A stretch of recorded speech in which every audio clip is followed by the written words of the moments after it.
You have been working hard to save up an extra $1,000. Whether you are working to pay off your mortgage or save up for something, you may have some good ideas for what to do with the extra money that's sitting in your bank account. You have the option of either spending it on a home or putting it into a savings account or some other sort of investment. The question we have for you today is, should you pay off your mortgage? There may be something you are doing that is jeopardizing your chances of success. Perhaps you're investing in the wrong places. Maybe there's something better that you should be doing with your money. Luckily for you, Real Talker, we've produced 3 reasons why you should not pay off your house. So sit back and watch this video till the end. While you're here, if you are not subscribed yet, subscribe to the Real Estate Real Talk YouTube channel.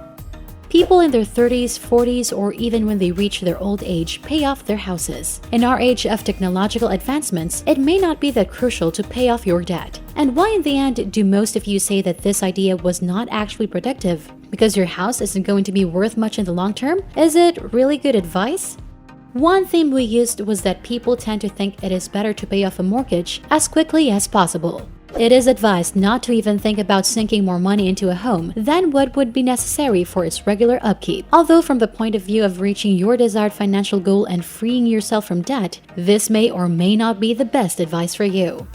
You might want to reconsider your decision if you forget what a valuable asset time is. Instead of mentally stressing about your debt plan, relieve that stress. You should not focus too much on getting out of debt because that can make your life harder than it has to be.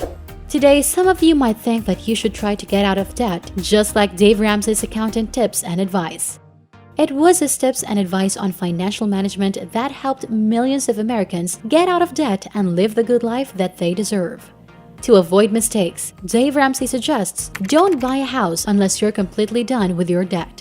Next, for each mortgage, you'll want to get a 20-year loan and pay no more than a quarter of your take-home pay. This will help you repay your debts faster and cause less financial strain in the future.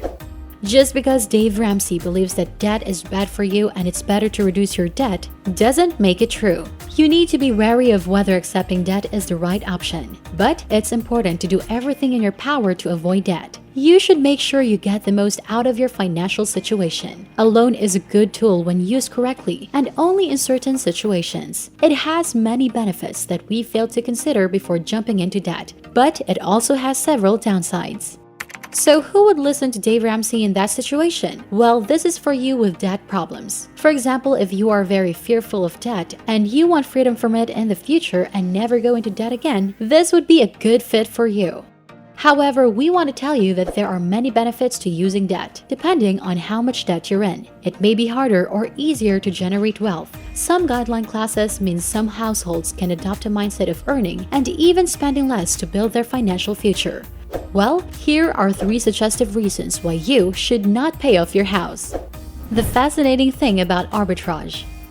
If you own your house right now, odds are it has increased in value. It's worth more than what you owe, and technically you could go in the opposite direction. You may actually ask the bank for more money. Well, the idea might seem to be illogical to take money out. Is it because you want to pay off the house? Why would you want to take some money out?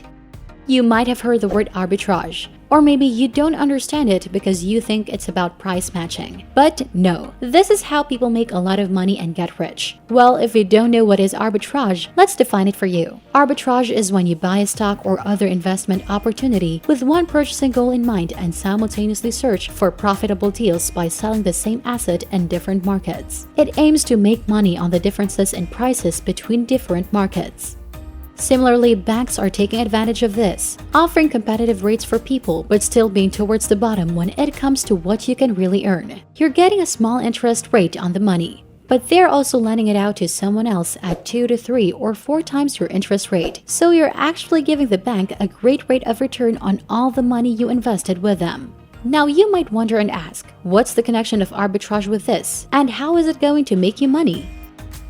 Interest is the amount of your mortgage payment that goes to the bank as their profit for giving you the loan. The longer the term, the more interest you will pay over the life of the loan. From a financial standpoint, the justification to not pay off your mortgage might be compelling in some instances.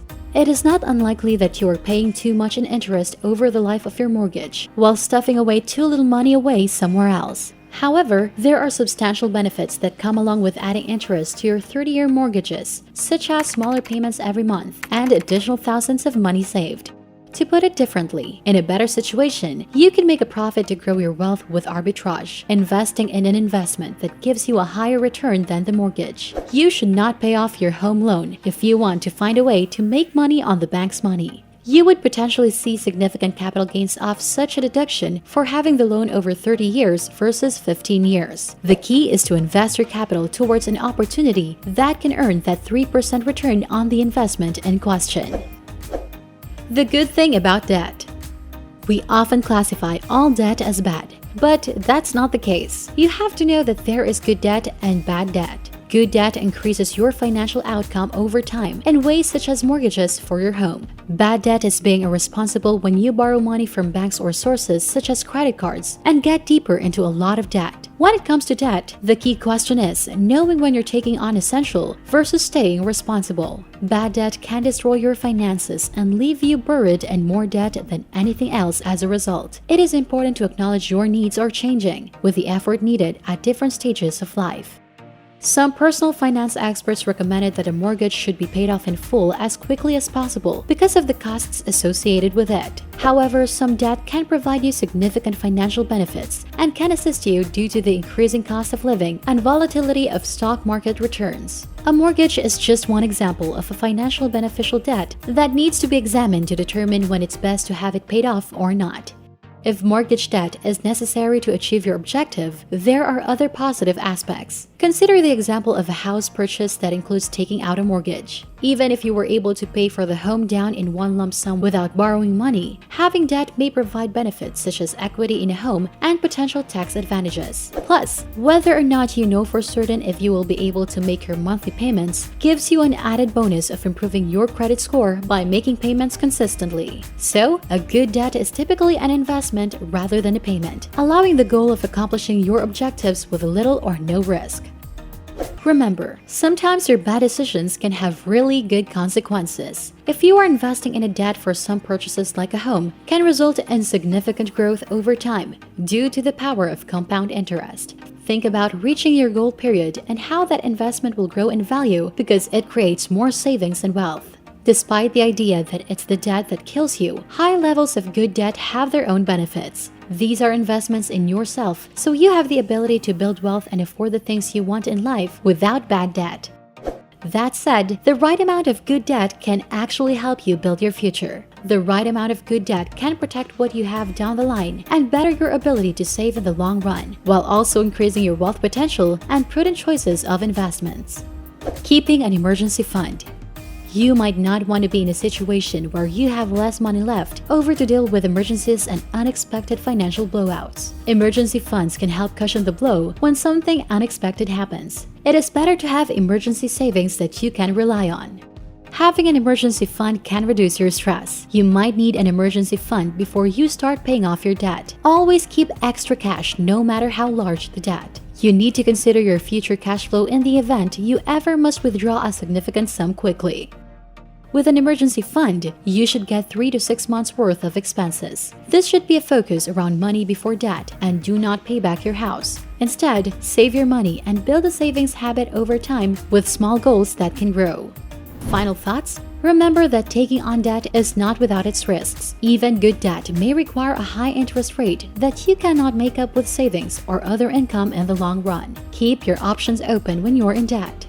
Some of you might decide to pay off your mortgage early, but if you do, you will have to juggle it with other bills. Others might decide to just keep the mortgage. It's up to you. Without the proper knowledge about why you should not pay off your house immediately, a lot of you often misinterpret or misrepresent the reason behind of doing this. In reality, with the correct and enough knowledge of what to expect from this, you may find great benefits on your own. Whether to pay off your house or not depends on how you feel about money and security. Whether precious time or money is the biggest factor in your decision, the decision is personal and based on the value you place on yourself.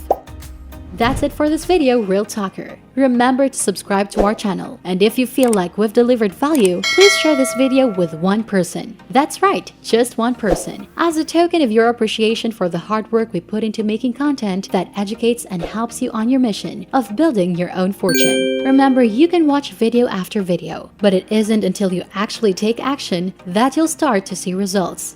See you soon!